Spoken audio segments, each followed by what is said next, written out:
So wrapping around the practical, wrapping around the board exercises is something we call the deterministic design process. And Alex taught that to me, what, a decade ago? We've been together that long? We've been together that long. It's scary.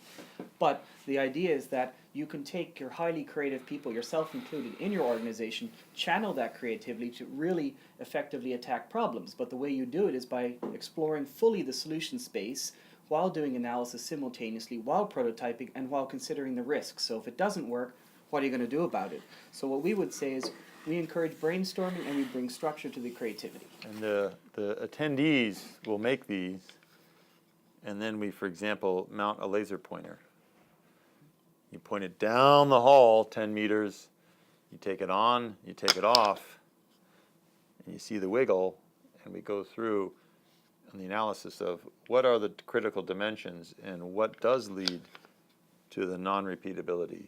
When you load it, you loaded it off center so you can feel the stability of the structure. It's hard for a person to do that in steel unless you actually cause a lot of damage to something, yourself or the part. So as part of this, we're going to take people to the wood shop and we're going to use the machines in the wood shop themselves as examples of how you can map structural forces flowing through structures, how they were designed. But the really exciting part's going to come when we ask participants to please bring their challenges. If you can put in your luggage and not get inspected too heavily by the TSA, we want you to bring it. We want you to walk in and say, Alex, Nevin, we need therapy.